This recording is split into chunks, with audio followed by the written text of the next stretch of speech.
if the commission agrees to approve the rezoning, then that property would fall under a large-scale development review before a building permit would be issued. So that would be one of the conditions that we would request from the commission if approved. Very good. Thank you. I will at this time open it up for public comment. If someone would like to comment on this specific item, please step to the podium, state your name and address, and try to keep it to 3 minutes or less. 657 Artemani Road, Larry Artemani. The only problem that I see, well, actually two, if they're going to build commercial, then residential is, I believe, we only allow the shop buildings or commercial buildings to be 2/3 the size that may be R3 only or R2, R1. I'm not sure about that. I'm not up to code on that. And then the other thing, I don't know what kind of truck traffic they're anticipating as far as commercial, but Spinoto is 1.5 lanes at best. And if you're anticipating large trucks, I don't know the answer to that. If it's going to be commercial, that might be a problem. That's all I've got. Thank you. Thank you, Larry. Any other comments from citizens? Not seeing any, I will ask for a motion first before discussion, commission. Motion to approve the rezone request for 695 Spinoto Avenue with conditions. Second. Motion second. I will open it up for discussion. What questions does the commission have? I will let you know the applicant is here to discuss if you have any questions, Mr. Merrill. Thank you, sir. Is the entire black box just the 1 acre? Yes, sir. Okay.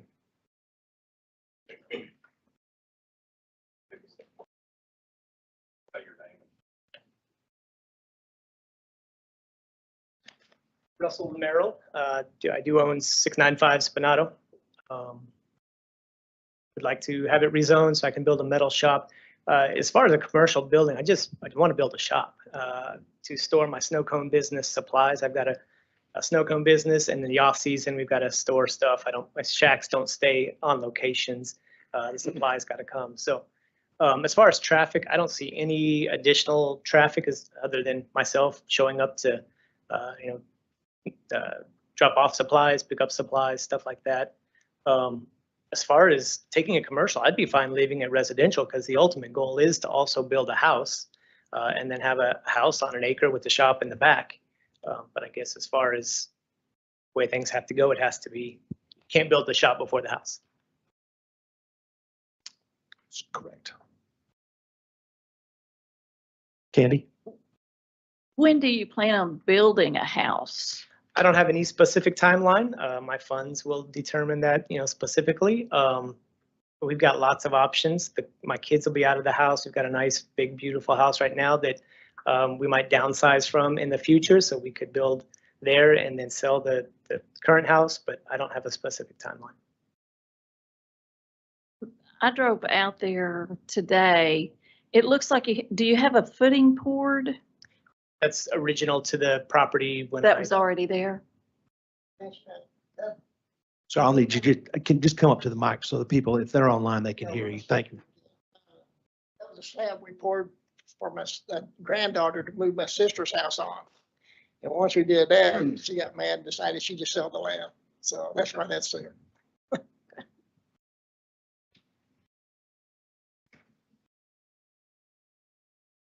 So is a residence allowed in a C2? It'd have to be under conditional use. Under CUP, it is? Yes. And I will just say, point of information, we faced this, about 2 or 3 months ago with a gentleman on Arbor Acres. He was having some issues. The code enforcer came out because he was storing equipment there and he's not allowed because he don't have a residence. So this was one way when we brought it to you that we would have to rezone it to commercial just so he could put a building out there to store. So when you build a building or an additional unit outside the primary, you have to have a primary residence because that gauges, you're right, 67% in this particular residential zone is all you're allowed for that type of building. based on 67% based on the residential home that's there. Since there's no home there, we can't gauge that. So this is one way we could look to see to temporarily get this taken care of. May I ask, is there a setback? If it's 67%, is there a setback requirement so that he could put the footprint of the house in front? So to keep it rather transition, as a buffer? Yeah. Or is there some sort of a regulation we have with this? I mean, if it's C2, but is that in there or how does that? Yeah, I work? mean, if you guys approve it and it's approved through city council, you'd have to abide by the zoning regulations for C2. But Yes, but I'm saying that's not, it may not be there's a setback far enough to put the footprint of the house in front. And maybe he's just saying, no, it's 67%. You put it right in the middle and he didn't never have to build it. Well, 67% is not, I mean, that's just based on the size of the house. That's only 67% of is what the shop has to be based on that size of that house. That makes sense? Okay. Yeah. That's not a setback. So if this is a temporary fix, what would happen when he comes back and he would have to apply for a conditional use? Conditional use or rezone it back to R3. That sounds so silly. That Yeah. just sounds ridiculous. How the codes are currently set up, unfortunately. So we don't have a neighborhood services type of a zoning that would allow a shop warehouse. For personal use, but not for a business to run Right. out of it, like a storage for a business. And it specifically says that you can have a storage, but it cannot be to where you're living there and using that as an office there. So it has to be truly storage for your off-site business. Okay. So you can't have a business license there. That's correct. It's my In understanding. neighborhood services or in what?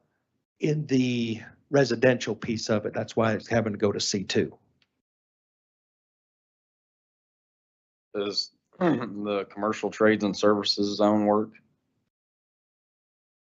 C2 and then go back to R3. Even if it says that in here, doesn't seem like. I mean, I agree. I mean, I know it's C2's an like, additional boom, step. build a It's kind of a, It does have the Additional opportunity step. for a hospital, yes, I don't know It's if on the there. traffic would take it. is there. And I get it, it's contiguous to a C2 piece. It just seems like a radical, the fact that there's single families across the street, it's pretty That's right. far. But you look at our current zoning and the very second to the last one says Yeah. warehouse, residential, mini self-storage. Then you look under that in 153, 173, it talks about it in B, where that's how it's the exception on that piece of it. So that's why they're doing what they're having to do on that. It's because of that piece of the pie that we've got in there. I mean, I wonder what the definition of individual storage unit is, because that and the shop's not the same thing, I wouldn't think.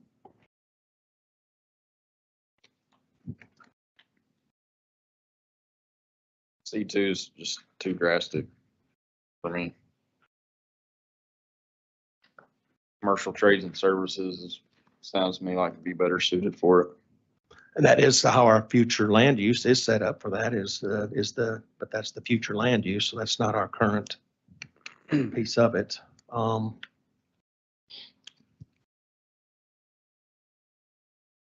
are the questions? Don, you got anything? Now, I kind of agree with Josh that the C2 is awfully drastic. And then you don't know.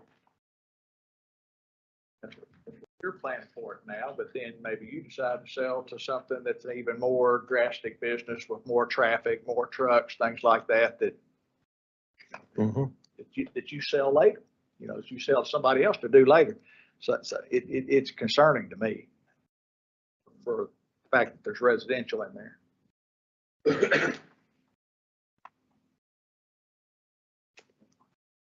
What other questions do y'all have?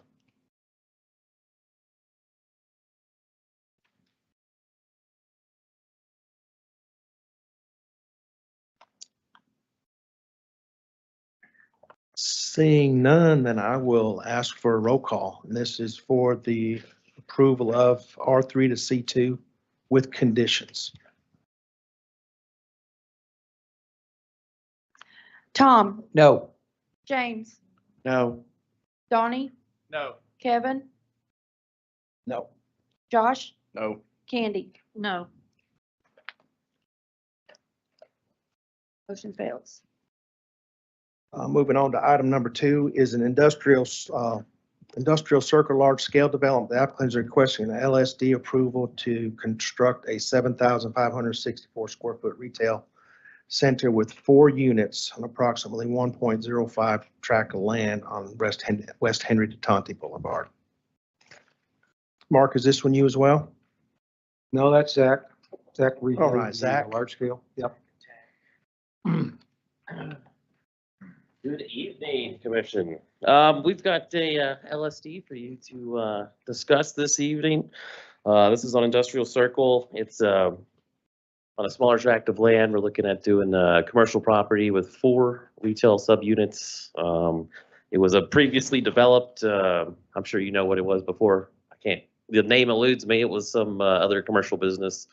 They will be revamping the whole site with new infrastructure, including parking lot, landscaping, water and sewer services. So if you've got any questions, the applicant is here to answer, and we'll try to guide you through it. So, Okay. I will open this up for public comment. We have anybody that wants to comment on this before I? No comment. Anybody online? Nope, nobody online. I will ask for a motion on this one first, please. Motion to approve the preliminary LSD for 895 East Henry de Tonte Boulevard with conditions. Second. Motion in second and open it up for discussion, Commission. Questions do you have?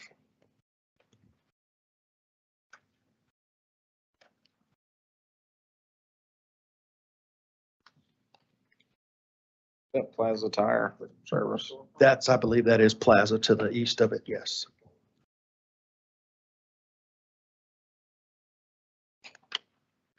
I saw the landscape designs and everything on there, but I did not see the fascia of it. Was I missing it somewhere or is that? Oh, you do have it? Okay, I was just curious. it's in your packet somewhere. I did not see it. One hard copy if you got it. If you could just Yeah. kind of let us, that would be awesome. Thank you. I know there's some, I'm gonna pass it down there and let Candy start with that. Sorry. I know. Daniel asked me with ESI if you got any questions. Thank you, Daniel. I didn't mean to, I just knew it probably looked good, but I didn't get a chance to see it. Candy likes to look at the brick. Just kidding, Candy. I know you do. We all do. We all do. Y'all have any other questions as we're passing that through? I just, a comment, with the tech review, they were pretty buttoned up on everything. And it looked really good and Zach bringing them in on where they need to be. So I think this is a good project for our city.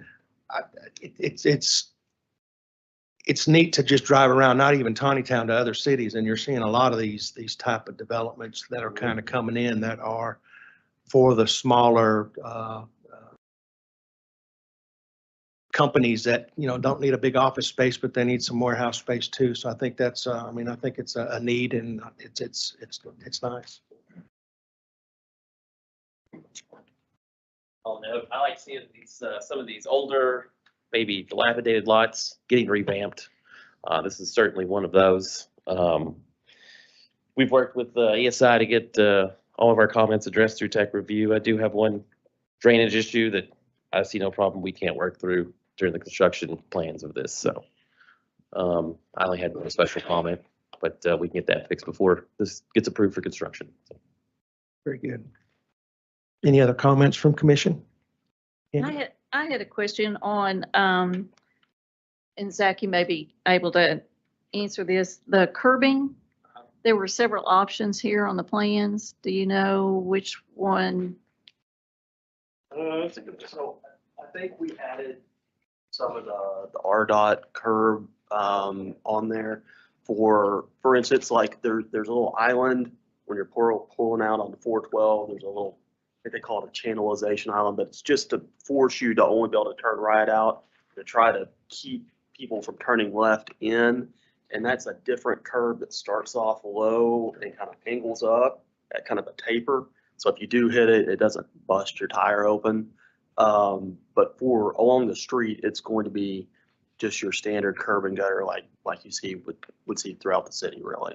Okay. I'll also know RDOT makes you show all of their different variations in your standard details, so he was obligated to show all 45 different versions. Okay. Don't know if that answers your Yeah, that's fine. Thank you. A fence to the back where, Tire Plaza sits on this side. We're not showing or proposing any fencing, really. I'm just thinking about people who are gonna cut through Plaza Tire to get to So- Woodwell. So there is a stub out at Plaza Tire at the southwest corner of Plaza Tire, and that's our southeast corner. Mhm. And we talked about potentially making that connection with staff, and I think we talked about it at Tech Plat too. And our curb, our concrete and everything, we're not gonna get close to that stub out. So if they were gonna try to cut through like you're talking about, they're gonna have to jump the curb and go cross country at 10, maybe 15 feet. There's a curve right there. So I'm not gonna say you couldn't do it and that somebody on a Saturday night in a 4x4 isn't gonna do it, but short of putting barricades up, we can't stop it. Great, But we're not gonna make it easy for them. thank you.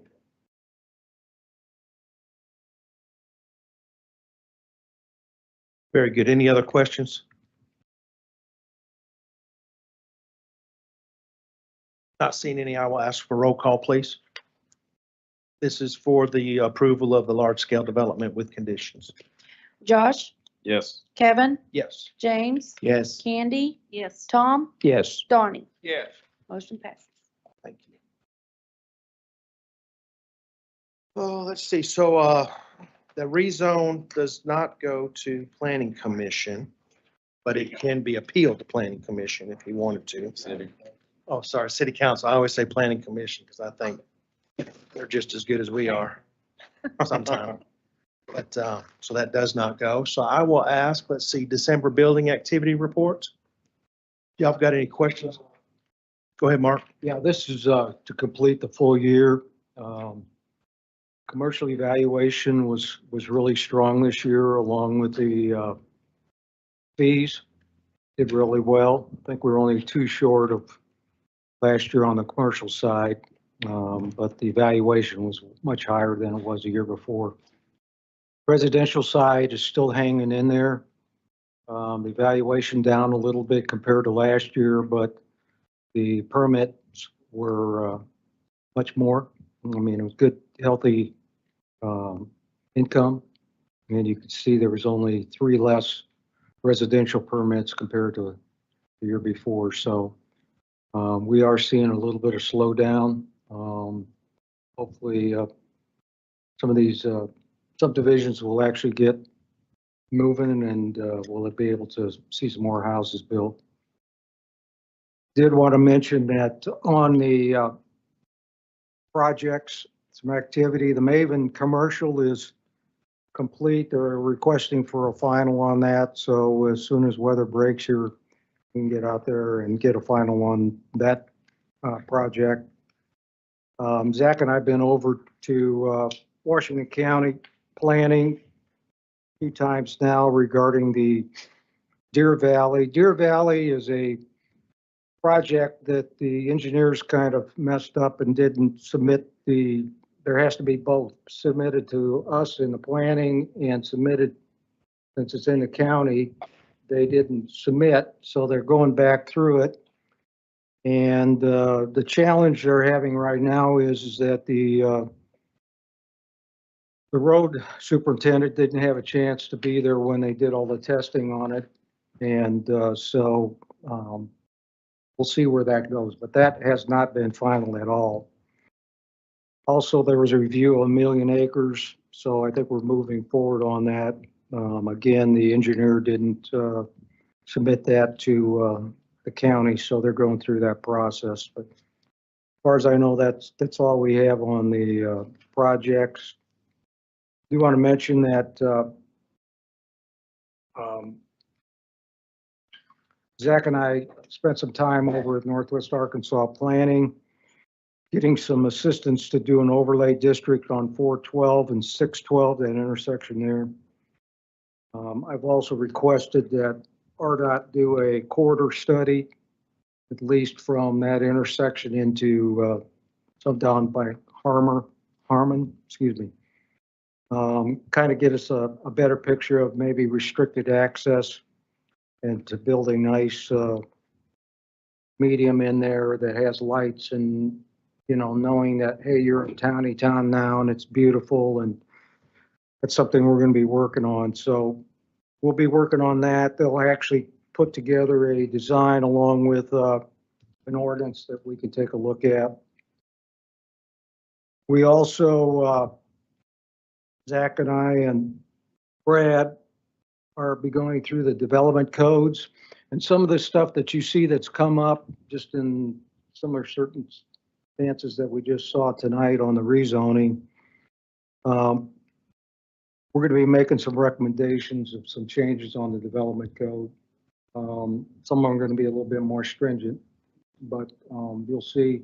If you have any ideas or anything that you'd like to see, tell us. It's going to be a work in progress, but I hope to get that done by the middle of this year to move on. One of the ideas that I've been sharing about is actually putting in the code what you call a rural development area subdivision. This would actually create areas that I think will not be developed that, you know, and if you look at going west, most of your property out there is very hilly. And it's not going to be conducive to building an R3 residential subdivision. It's going to be more of a rural feel, kind of like if you get a chance, go out and look at Deer Valley. You know, it's going to be larger lots, but maybe not stringent on the fact that you've got to build curb and gutter. More of a 2 to 3 acre lot type sizes. So we'll be looking at that too, bringing that to you all and see if that's something you would like to see done. But that's all I have right now. Brad, you have anything? Nothing? All right, Candy.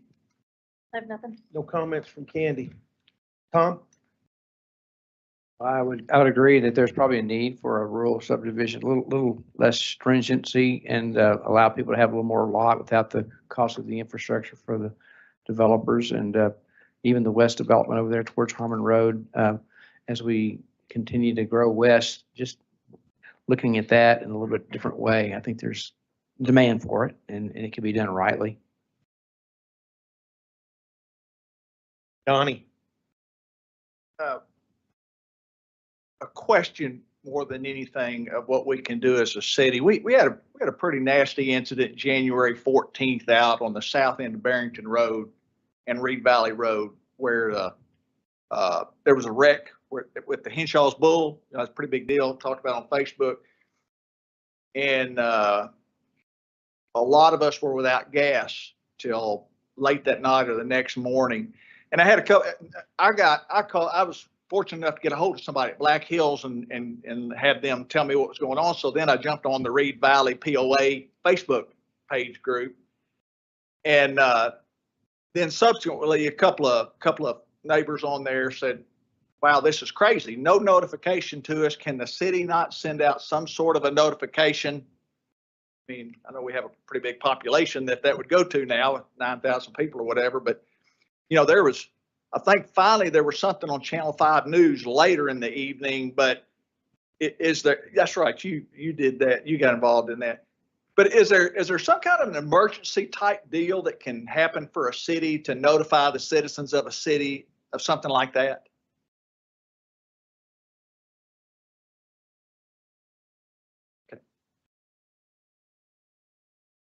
Okay. I mean, as a couple people brought it up to me, it made a lot of sense because everybody was just kind of operating blind on why their furnaces wouldn't work, water heaters wouldn't work, couldn't get their stove on.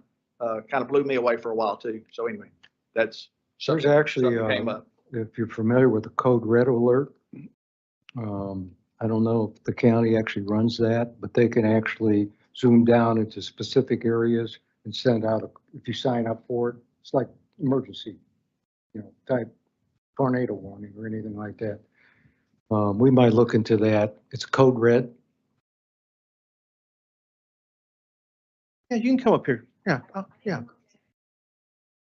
So that would be something each individual would have to sign up for to receive that code red. Yep, that's correct. Yes. So ultimately. Please state your name. I'm just kidding. Angela Russell, 1497 Harbor Acres, Mayor of Tontitown. How's that? That's good. So ultimately, it is each of the utilities' responsibility to get it out to the citizens. I didn't even know, as soon as I found out about it, I was contacted with the news. So that's how we were able to do it. And we were able to put it on our Facebook. And as soon as we can find out about it here at the city, then we can get it on the text message system if you're signed up for that, as well as the Facebook page. But please sign up for the text messages. It will tell you our meetings, when our meetings are, if there's anything that's going on, like an emergency.